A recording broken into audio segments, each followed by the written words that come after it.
నమస్కారం. సుఖీబావుకు స్వాగతం. వైద్యో నారాయణో హరి. ప్రాణాల్ని నిలబెట్టగలిగే వైద్యుడు దేవుడితో సమానమని దీని అర్థం. మన గుండె మీద స్టెత్ పెట్టినప్పుడు, మందు చీటి రాసినప్పుడు, సూది మందు వేసినప్పుడు, ఎక్స్రేను చెయ్యెత్తి చూసినప్పుడు, ఆపరేషన్ బల్ల మీద మరేం పర్వాలేదు అన్నప్పుడు, డిశ్చార్జ్ అవుతుండగా జాగ్రత్తగా ఉండు అని హితవు చెప్పినప్పుడు డాక్టర్ని వైద్యో నారాయణో హరి అని ఎందుకంటారో మనకు అర్థమవుతుంది. అందుకే సమాజంలో వైద్య వృత్తి అంటే అంత గౌరవం, వైద్యులంటే అంత అభిమానం. అయితే ప్రతిదీ వ్యాపారమయంగా మారిపోతున్న నేటి పరిస్థితుల్లో వైద్య వృత్తిలో కూడా కొన్ని అవలక్షణాలు కనిపిస్తున్నాయనడంలో సందేహం అక్కర్లేదు. ఖరీదైన వైద్యం, అవసరం లేని పరీక్షలు, పేషెంట్లకు ఎక్కువగా సమయం కేటాయించకపోవడం, డాక్టర్ పేషెంట్ మధ్య నమ్మకం సడలిపోవడం, ఇలా ఎన్నో మార్పుల్ని మనం గమనిస్తున్నాం. ఈ నేపథ్యంలో వైద్య వృత్తిలో చోటు చేసుకుంటున్న పరిణామాలు, డాక్టర్లు పేషెంట్ల వైపు నుంచి రావాల్సిన మార్పుల గురించి ఇప్పుడు తెలుసుకుందాం.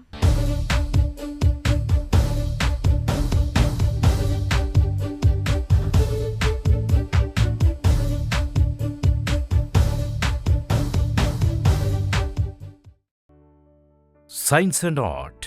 ఒకటి ప్రకృతిలోని రహస్యాలను శోధిస్తే, అలా శోధించి సాధించిన సత్యాలకు మానవాళి ముంగిట కళాత్మకంగా ఆవిష్కరిస్తుంది రెండవది. ఏ వృత్తిలోనైనా ఈ రెండు అంశాలు కలగలిసి ఉంటాయి. ఉదాహరణకు ప్రశస్తమైన వైద్య వృత్తిని తీసుకుంటే సైన్సును ఆర్టును అది అద్భుతంగా మేళవించి పనిచేస్తుంది. అందుకే వైద్యం మానవాళి చారిత్రక ప్రస్థానంలో సమున్నతమైన స్థానాన్ని అధిష్ఠించింది. సైన్సును ఆధారంగా చేసుకుని ఉద్భవించిన మెడిసిన్ను వైద్యుడు అత్యంత ప్రతిభా పాటవాలతో ప్రజారోగ్యాన్ని కాపాడేందుకు ధారపోస్తాడు. చికిత్స అనేది జబ్బును నయం చేయడానికి సహకరిస్తే, జబ్బును జయిస్తాను అనే నమ్మకాన్ని ప్రోది చేసేది మాత్రం వైద్యుడే. జబ్బును జయిస్తాను అనే నమ్మకాన్ని ప్రోది చేసేది మాత్రం వైద్యుడందించే దన్నే. ఎవరికైనా ఆరోగ్యం విపత్తులో ఉన్నప్పుడు తన కష్టనష్టాలను చెప్పుకొని తగిన సలహాలు సహకారం తీసుకోవాలని పరితపించడం సహజం. అలాంటి ఆపత్ సమయంలో వైద్యుడు కేటాయించే కాసింత సమయం, 4 మాటలు రోగికి కొండంత అండగా పనిచేస్తాయి అనడంలో ఎటువంటి సందేహం లేదు. మిగతా దేశాలతో పోలిస్తే మనకి డాక్టర్లు తక్కువ ఉన్నారు మన దేశ జనాభాతోటి పోల్చి చూస్తే అన్నమాట.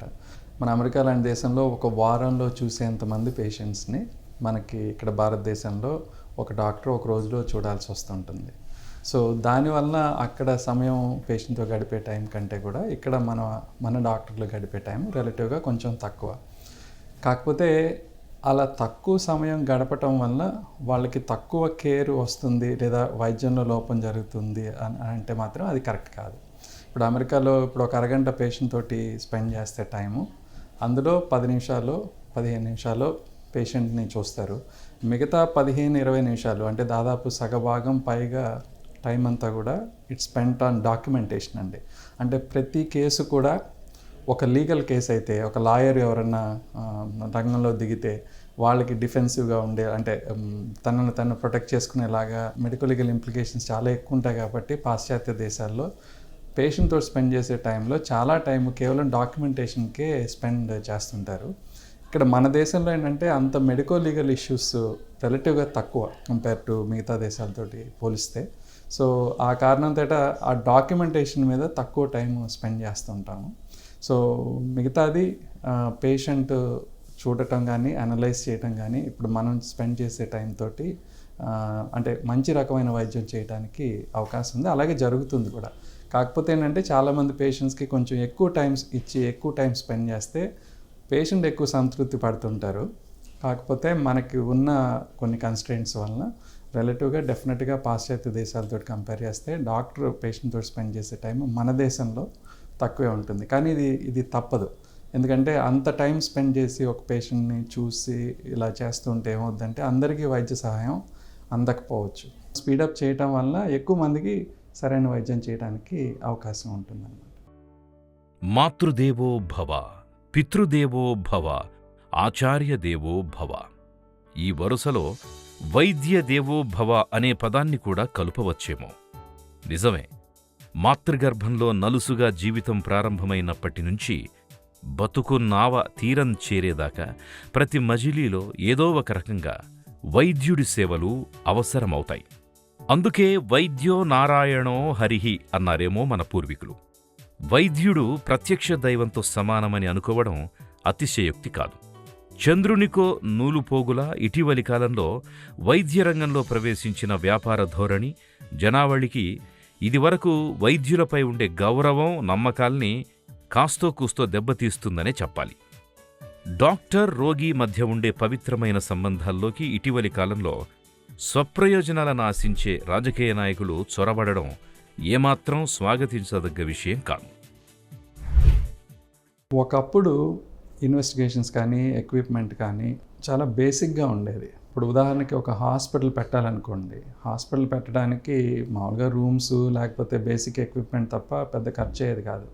బట్ ఇటీవల కాలంలో వచ్చిన అత్యంత ఆధునిక యంత్రాలు ఇవన్నీ కూడా ఏంటంటే లేకపోతే మనకి యాక్యురేట్ డయాగ్నోసిస్ కానీ లేకపోతే వరల్డ్ క్లాస్ హెల్త్ కేర్ కానీ ఇవ్వటం అనేది కష్టం.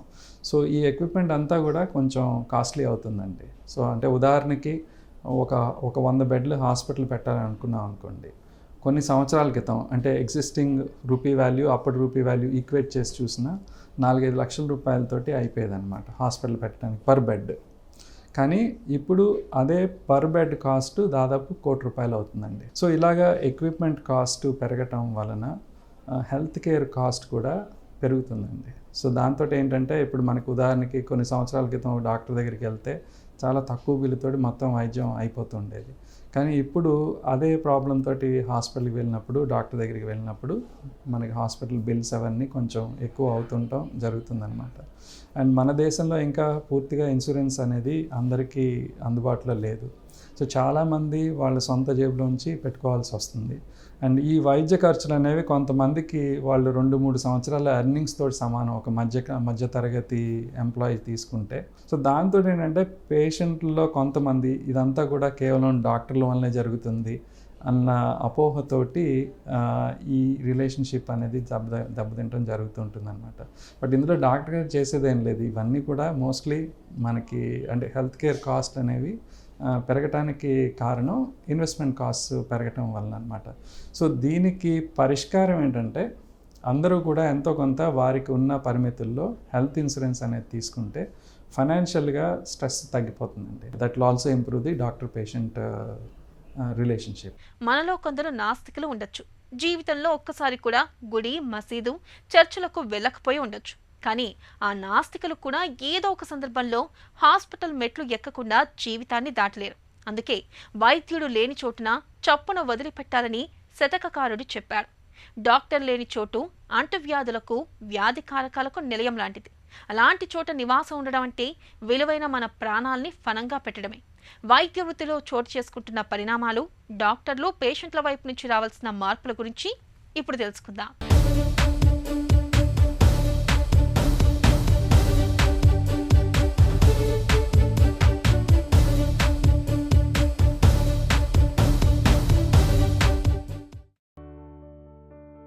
మార్పు కాలగమనంలో ఇది అనివార్యం. ఒకప్పుడు డాక్టర్ కేవలం రోగి నాడి చూసి జబ్బేంటో గ్రహించేవాడు. కానీ ఇప్పుడు 5-6 పరీక్షలు చేసిగాని రోగ నిర్ధారణ చేయట్లేదు. నిజానికి సైన్స్ అందించిన ఆధునిక టెక్నాలజీని అందిపుచ్చుకోవడం స్వాగతించదగ్గదే. అయితే ఇందులో వ్యాపార దృక్పథం ప్రవేశించడమే అటు డాక్టర్ని, ఇటు పేషెంట్లను ఇద్దరినీ ఇబ్బందులకు గురిచేస్తోంది. ఒకప్పుడు డాక్టర్ చెప్పిందే వేదమని, డాక్టర్ ఇచ్చిందే పరుసవేది అని పేషెంట్లు భావించేవారు. కానీ ఇప్పుడు సెకండ్ ఒపీనియన్ తీసుకోవడం, సొంత వైద్యం చేసుకోవడం, ముహూర్తాలు పెట్టుకుని మరీ ఆపరేషన్లు చేయించుకోవడం లాంటి పేషెంట్ల వైపు కనిపించే తప్పిదాలు కూడా ఉన్నాయి. ఒక 30 సంవత్సరాలు 40 సంవత్సరాల క్రితం ఒక రోగి వచ్చినప్పుడు డాక్టరు కేవలం తన క్లినికల్ జడ్జ్మెంట్ మీద, అంటే ఆ రోగి యొక్క లక్షణాలను బట్టి ప్లస్ మనం పరీక్ష చేసినప్పుడు ఉండే సైన్స్, సిమ్టమ్స్ వీటన్నిటిని బట్టి ఒక వ్యాధి నిర్ధారణకి రావటం అనేది జరుగుతుండేది. సో అది ఎక్స్పీరియన్స్ని బట్టి, క్లినికల్ ఎగ్జామినేషన్ బట్టి ఉంటుండేదన్నమాట. అప్పట్లో ఏంటంటే ఇంత ఆధునికత లేకపోతే ఇన్ని మెషిన్స్ కానీ డయాగ్నోస్టిక్ టూల్స్ కానీ ఇంత ఉండేవి కాదు. సో దాంతో ఏంటంటే ఆ క్లినికల్ ఎగ్జామినేషన్ చాలా వరకు హెల్ప్ చేస్తుంది. But there is a limitation. మన హ్యూమన్ ఇంటర్ప్రిటేషన్ కానీ హ్యూమన్ జడ్జ్మెంట్ కానీ కొంతవరకు తప్పుపోవచ్చు. సో ఇప్పుడు ఇటీవల కాలంలో మనకి అనేక రకమైన ఆధునిక ఇన్వెస్టిగేషన్ ఎక్విప్మెంట్ కానీ ల్యాబ్ టెస్ట్లు కానీ ఇవన్నీ కూడా అందుబాటులో వచ్చినాయి. ఇవి చాలా వరకు మనకి మోస్ట్ యాక్యురేట్ డయాగ్నోసిస్ ఇవ్వడానికి ఉపయోగపడుతూ ఉంటాయి అన్నమాట. సో అందుకని ఇప్పుడు ప్రస్తుతం ఉన్న టెక్నాలజీ కేవలం క్లినికల్ ఎక్స్పీరియన్స్ని బట్టి, క్లినికల్ ఎగ్జామినేషన్ బట్టి డయాగ్నోస్ చేసేయటం అనేది కరెక్ట్ కాదు. కాకపోతే డెఫినెట్గా ఇన్వెస్టిగేషన్స్, ల్యాబ్ టెస్ట్లు లేదా మిగతా స్కాన్స్ ఇలాంటివి వాడి వాటికి తోడు మన క్లినికల్ జడ్జ్మెంట్ కూడా అప్లై చేస్తే మనం మరింత మెరుగైన ఫలితాలు ఇవ్వడానికి అవకాశం ఉంటుంది. ఇప్పుడు కేవలం టెస్ట్ల మీదే ఆధారపడి క్లినికల్ ఎగ్జామినేషన్ లేకుండా ఉంటే అప్పుడు కూడా మనకి రిజల్ట్స్ బాగుండేవి అనమాట. So it should be A combination of the two. అంటే మనం ఓన్లీ క్లినికల్ జడ్జ్మెంట్ మీదే కాకుండా క్లినికల్ జడ్జ్మెంట్ అలాంగ్ విత్ మన ఇన్వెస్టిగేషన్ రిజల్ట్స్ రెండు కలిపి చూసి ఓవరాల్గా అనలైజ్ చేస్తే ఒక పేషెంట్కి న్యాయం చేయడానికి ఎక్కువ అవకాశం ఉంటుంది. అండ్ తప్పులు పోయే అవకాశం కూడా చాలా వరకు తగ్గిపోతుంటుంది అన్నమాట. ధన్వంతరి, సుశ్రుతుడు, చరకుడు ఇలా ఎందరో మహనీయులు జన్మించిన గడ్డ మనది. వీరంతా కూడా తమ జీవితాన్ని వైద్య సేవకే అంకితం చేసిన గొప్పవారు. నిజానికి ఆ కాలంలో వైద్యులు వైద్య విద్య, ప్రాక్టీసు రెండింటినీ ఏకకాలంలో ఆచరణలో పెట్టేవారు. కాలక్రమేణా వైద్య విద్యను ముందు అభ్యసించడం, ఆపై ప్రాక్టీసులోకి వెళ్లడం అన్నది ఉనికిలోకొచ్చింది. ఇటీవలి కాలంలో ఉనికిలోకొచ్చిన రకరకాల స్పెషాలిటీస్తో కలిపి వైద్య విద్యను పూర్తి చేయడానికి కనీసం ఎంత లేదన్నా 10 నుండి 15 ఏళ్లు పడుతుంది. ఇంతకాలం చదువుల్లో మునిగి ఆపై ప్రాక్టీస్లో కుదురుకొని ఆ తర్వాత జీవిత ప్రయాణాన్ని మొదలు పెట్టడం అన్నది ఓ రకంగా కత్తిమీద సామే. ప్రాక్టీస్ మొదలుపెట్టాక సవాల్ విసిరే ఎన్నో కేసులను ఒడుపుగా గుట్టువిప్పి దానిని ఛేదించి జయించే సంఘటనలు అటు సదరు వైద్యులకు, సగటు మనిషికి కూడా ఎంతో ఆసక్తికరంగా, స్ఫూర్తివంతంగా అనిపిస్తాయి. మెడికల్ ప్రొఫెషన్లోకి రావాలి అని అనుకున్నప్పుడు, అంటే ఒక ఇంటర్మీడియట్ అయిపోయింది లేదా నెక్స్ట్ అని అనుకున్నప్పుడు, డాక్టర్ అవ్వాలని అనుకున్నప్పుడు మీకు బాగా ఇంట్రెస్ట్ ఉండి నాకు ఇది చేయాలి అని అనుకుంటేనే రావటం అనేది వెరీ ఇంపార్టెంట్ అండి. అంటే నాకు అంత ఇష్టం లేదు, మా అమ్మ నాన్నలకి ఇష్టం, లేకపోతే మా అక్క చెల్లెలకి ఇష్టం, సో వాళ్ళందరి కోసం నేను డాక్టర్ అవుదాం అనుకుంటున్నాను అంటే అది కరెక్ట్ కాదు. మీకు నచ్చి మీరు డాక్టర్ అవ్వాలి అని అనుకుంటేనే ప్రొఫెషన్లో రావడం అనేది important. That's one thing. And రెండోది, ఒకసారి ఈ ప్రొఫెషన్లోకి అంటే ఈ మెడికల్ స్టూడెంట్గా అడుగు పెట్టినప్పుడు వీ హ్యావ్ మల్టిపుల్ ఆప్షన్స్. అంటే ఎంబీబీఎస్ అందరికీ కామన్గానే ఉంటుంది. ఆ తర్వాత వీ హ్యావ్ డిఫరెంట్ స్పెషాలిటీస్ కదా. సో ఏ స్పెషాలిటీలోకి వెళ్ళాలి అనేది మీ ఇష్టాన్ని బట్టి వెళ్ళండి. Never get in to A speciality because ఆ స్పెషాలిటీలో ప్రాస్పెక్ట్స్ బాగుంటాయి, పేరు వస్తుందనో డబ్బులు వస్తాయనో వెళ్ళటం అస్సలు చేయొద్దు. అండ్ రెండోది, మీరు చదువుకుంటున్నప్పుడు as a medical student maybe 10 ఏళ్ళు కావచ్చు, 15 ఏళ్ళు కావచ్చు, focus only on your learning part. మీరు as long as your a student try to focus on learning as much as possible అండి. అది అయిపోయిన తర్వాత ప్రాక్టీస్ ప్రారంభించినప్పుడు చాలామందికి అంటే దే హ్యావ్ డిఫరెంట్ ప్రయారిటీస్ అండి. అంటే బాగా పేరు వచ్చేయాలనో, బాగా డబ్బులు వచ్చేయాలనో, ఇలా సమాజంలో బయటకు వెళ్ళగానే అందరూ నన్ను గుర్తుపెట్టాలనో, దీస్ ఆర్ కామన్ అంటే wants or requirements for lot of people. నా ఉద్దేశంలో ఒక పేషెంట్ మీ దగ్గరికి వచ్చినప్పుడు మీ సొంత ఫ్యామిలీ మెంబర్కి కనుక ఏదైనా ప్రాబ్లం ఉంటే మీరు ఎలా ట్రీట్ చేస్తారు, మీ ఫ్యామిలీ మెంబర్ అయి ఉంటే మీరు ఏం చేసేవారో అదే ఆ పేషెంట్ని చేస్తే ఆటోమేటిక్గా మీరు ఎంత ఇన్వాల్వ్ అయి ఉన్నారు, మీకు ఎంత కన్సర్న్ ఉంది అనేది ఆ పేషెంట్కి తెలుస్తుంది. దట్ ఈస్ ద అంటే మంత్ర ఫర్ సక్సెస్ అండి. పేషెంట్ని బాగా చూసుకోవటం అనేది వెరీ వెరీ ఇంపార్టెంట్. అండ్ పేషెంట్ని బాగా చూసుకోవడం అంటే ఎథికల్గా ట్రీట్ చేయటం, తనకి ఏం కావాలో అదే చేయటం, తన సైకాలజీని బట్టి మనం తనకి ఏది మంచిదో అది మనం సజెస్ట్ చేయటం. This is very important. Irrespective of వాళ్ళు రిచా, పూరా, మిడిల్ క్లాసా, irrespective of their financial and social status అందరినీ సమానంగా చూడటం, వాళ్ళందరినీ బాగా చూసుకుంటే ఆటోమేటిక్గా we will be happy. And మనం హ్యాపీగా ఉంటే ఇంకా ఎక్కువ మందిని మనం ట్రీట్ చేయగలం. సో నాకు ఒక 80 years old లేడీ ఒక వచ్చారు ఒకసారి. బాగా క్లిష్టతరమైన బ్లాకేజెస్, అందుకని చాలామంది డాక్టర్స్ దగ్గరికి వెళ్ళినా కూడా ఇది అంటే బైపాస్ చేయడానికేమో వయసు సహకరించట్లేదు. And at the same time stent పెట్టడానికి కూడా బాగా ఎక్కువ రిస్క్ ఉంటుందని చాలామంది డాక్టర్స్ వెనకాడారు. సో ఆ సిట్యుయేషన్లో ఆ పేషెంట్ నా దగ్గరికి వచ్చారనమాట. సో ఆమెకి రైట్ సైడ్ బ్లడ్ వెసల్లో ఉన్న సివియర్ బ్లాక్ కొంచెం బాగా కాంప్లెక్స్ బ్లాక్ అయినా కూడా అది రోటాబులేషన్ అయినా చేసి క్లియర్ చేసి స్టెంట్ పెడితే ఆమెకి చాలా ఇమీడియట్ రిలీఫ్ అండి. అంటే అది చేయంగానే ఆమె ఇంప్రూవ్ అవటం, ఆహారం తీసుకోవటం ఇవన్నీ జరుగుతుండేది. And then she came back to her normal అనమాట. సో ఈ పేషెంట్ ఫాలోఅప్కి వచ్చినప్పుడు తను అన్నదనమాట, అయ్యా ప్రతిరోజు నేను అన్నం తినే ముందు నిన్నే తలుచుకుంటాను, భగవంతుడు అయ్యా నువ్వు అన్న టైప్లో. సో ఇలాంటివి అంటే they really touching to the heart అండి. అంటే ఒక పేషెంట్కి వైద్యం చేయటం, దాని ద్వారా పేషెంట్ బెనిఫిట్ అవటం అండ్ పేషెంట్ అది గుర్తించటం, అది that's the real reward which any doctor can get అన్నమాట. హాస్పిటల్లో విధివశాత్తు ప్రాణాలు కోల్పోయిన రోగులు ఉంటారు, కానీ వైద్యం చేస్తూ డాక్టర్లు మరణించరు. అయితే కరోనా మహమ్మారి కాలంలో రోగులతో పాటు వారికి వైద్యం చేసిన డాక్టర్లు సైతం మరణించిన విషాద సన్నివేశాలను మనం చూసాం. ప్రాణాలకు ప్రమాదం ఉందని తెలిసిన కరోనా వేళ ఎంతో మంది డాక్టర్లు రోగుల ప్రాణాలను కాపాడడానికి తమ ప్రాణాలను పణంగా పెట్టారు. ఈ నేపథ్యంలో పవిత్రమైన వైద్య వృత్తిలో చోటు చేసుకుంటున్న పరిణామాల గురించి మరిన్ని వివరాలను ఇప్పుడు తెలుసుకుందాం.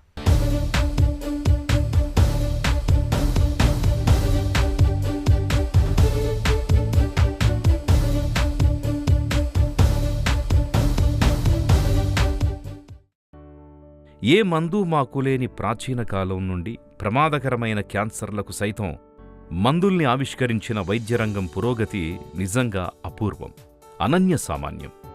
అనారోగ్య కారకాలను పసిగట్టడంలోనూ, జబ్బుల తీరుతెన్నులను విశ్లేషించడంలోనూ, వ్యాధుల్ని నయం చేయడంలోనూ, వాటిని నివారించడంలోనూ వైద్యరంగం నేడు ఎంతో అభివృద్ధిని సాధించింది.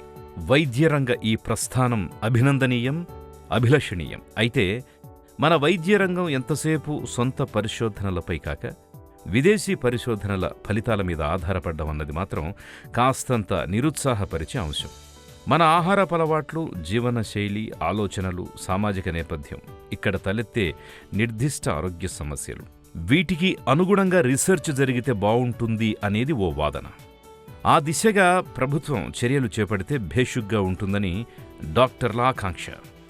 మన వైద్య రంగంలో సొంతంగా పరిశోధనలు పెరగాల్సిన ఆవశ్యకత ఉంది. వైద్య విద్యలో రీసెర్చ్ అనేది చాలా ఇంపార్టెంట్ అండి, వెరీ వెరీ ఇంపార్టెంట్. మనకి మెడికల్ ఫీల్డ్ అడ్వాన్స్ అవ్వాలి, కొత్త కొత్త పద్ధతులు రావాలి, కొత్త కొత్త టెక్నిక్లు రావాలి, మన అవుట్కమ్స్ ఇంప్రూవ్ అవ్వాలి అని అనుకున్నప్పుడు మనం చేస్తున్న అంటే క్లినికల్ వర్క్లో నుంచి మన రిజల్ట్స్ ఇతరులతో పంచుకోవటం, లేదా మనం చేస్తున్న దాన్ని ఇంకొక విధంగా చేస్తే ఇంకా బెటర్ రిజల్ట్స్ వచ్చే అవకాశం ఉందా అనేది మనం ఆలోచించి ఆ విధంగా అడుగులేయటం, అది ప్రపంచంతో పంచుకోవటం, ఇలా చేయటం వల్లే మెడికల్ ఫీల్డ్ అనేది అడ్వాన్స్ అవుతుంటుంది. కాకపోతే ఏంటంటే అన్ఫార్చునేట్గా ఏంటంటే మనకి ఈ రీసెర్చ్ కానీ దీని మీద మనం ఫోకస్ పెట్టాలంటే we should take some time out from the clinical work. అంటే పేషెంట్ని చూడటం అనే కాకుండా మనం చూసిన పేషెంట్స్ నుంచి డేటా తీసుకోవటం, వాటి రిజల్ట్స్ ఎలా ఉన్నాయని అనలైజ్ చేయటం, వాటిని తీసుకువెళ్ళి మన అకాడమిక్ ఫోరమ్స్లో ప్రజెంట్ చేయటం, దిస్ ఈజ్ ఇంపార్టెంట్ అండి. మనకి ఇండియాలో ఏంటంటే most of the practitioners, most of the doctors are very busy with the regular clinical work అండి. సో దాంతో ఏంటంటే మనకి రీసెర్చ్ కానీ లేకపోతే పేపర్స్ పబ్లిష్ చేయడం కానీ రిలేటివ్గా ఎక్కువ టైం దొరకట్లేదు ఇండియాలో. సో ఆ కారణం చేత మనకి చాలామంది పేషెంట్లు ఉన్న కంపేర్ టు మిగతా దేశాలతోటి రీసెర్చ్ పేపర్స్ అనేవి మన దేశం నుంచి రిలేటివ్గా తక్కువ వస్తున్నాయి. I think this is one area where we should focus అండి. అంటే మెడికల్ ఎడ్యుకేషన్ అంటే మన ఎంబీబీఎస్ లెవెల్ దగ్గర నుంచే ఈ రీసెర్చ్ ఇంపార్టెన్స్ ఎలా చేయాలి, దానివల్ల మనకి ఏంటి బెనిఫిట్ అనేది వైద్య విద్యార్థుల దగ్గర నుంచి అందరినీ ట్రైన్ చేసుకుంటుంటే, ప్లస్ విధిగా తప్పనిసరిగా కొంత టైం రీసెర్చ్ మీద స్పెండ్ చేయాలి అనేది మనకు ఒక నామ్ ఉంటే డెఫినెట్గా మన దేశం నుంచి చాలా అంటే కొత్త కొత్త పద్ధతులు కానీ అడ్వాన్స్మెంట్స్ కానీ ఎక్కువ వచ్చే అవకాశాలు ఉంటాయండి. మిగతా ప్రొఫెషన్స్లో లాగా we are not dealing with, for example ఒక ఇంజనీర్ ఉన్నారు, కంప్యూటర్స్తో డీల్ చేస్తున్నారు అనుకోండి. So they are not dealing with human interface అండి. ఇక్కడ ఏంటంటే ఒక డాక్టర్గా అంటే even during the training patient తోటి, వాళ్ళ ఫ్యామిలీ తోటి, వాళ్ళ ఎమోషన్స్ తోటి ద లాట్ ఆఫ్ అంటే థింగ్స్ విచ్ ఆర్ ఇన్వాల్వ్డ్ అనమాట. సో దాంతో ఏంటంటే మనకి ఇష్టమై ఈ ప్రొఫెషన్లోకి వస్తే బోర్ కొట్టడం అని కానీ స్ట్రెస్ఫుల్గా కానీ అనిపించదు. ఎందుకంటే వీ ఎంజాయ్ ది జర్నీ. అంటే మనకి డెస్టినేషన్ ఒకటేనే కాకుండా ద జర్నీ ఎలా జరిగింది అనేది కూడా వెరీ ఇంపార్టెంట్ అండి. అదేవిధంగా 15 సంవత్సరాల తర్వాత మనం doctor, full ప్లేజ్డ్ specialist, super specialist అవ్వచ్చు. కానీ ఈ 15 సంవత్సరాల్లో మన జర్నీ ఎలా ఉంది అనేది మన ఇన్వాల్వ్మెంట్ని బట్టి, మన లైకింగ్ని బట్టి ఉంటుంది. అందుకని చాలామంది డాక్టర్స్ అది చాలా లాంగ్ స్టడీ అయినా కానీ ఎక్కువ మంది ఎంజాయ్ చేస్తుంటారండి ఆ పీరియడ్ని. They really like it and it's like a foundation for the future అన్నమాట. వైద్యమనేది అత్యంత సేవా తత్పరత కలగలిసిన వృత్తి. వైద్యుడు ప్రజారోగ్య నౌకకు చుక్కాని లాంటివాడు. డాక్టర్, పేషెంట్ల మధ్య సత్సంబంధాలు ఉండడం అన్నది ఏ వ్యవస్థకైనా ఆయువు పట్టు లాంటిది. దీనికోసం డాక్టర్లు కృషి చెయ్యాలి, పేషెంట్లు అందుకు సహకరించాలి. అలాగే ప్రభుత్వాలు కూడా ప్రజలకు మౌలిక సదుపాయాలు కల్పించడంతో పాటుగా డాక్టర్, పేషెంట్ల మధ్య దృఢమైన, నమ్మకమైన వారధిని నిర్మించడానికి తగిన చర్యలు తీసుకోవాలి. డాక్టర్లు దేవుళ్ళు కాకపోవచ్చు, కానీ కళ్ళ ముందు కనిపించే ప్రత్యక్ష దైవాలుగా చెప్పుకోవచ్చు. అయితే వైద్యం ఖరీదు కావడం పట్ల, డాక్టర్ అందరాని వాడు కావడం పట్ల ఎవరికైనా అభ్యంతరం ఉండడం సహజమే. కానీ ప్రతి మంచి వైద్యుడు తన అంతరాత్మ ఎదుట రోగి పక్షానే ఉంటారు. అలాంటి ప్రతి వైద్యునికి కృతజ్ఞతను మనం తప్పకుండా చెప్పుకోవాలి.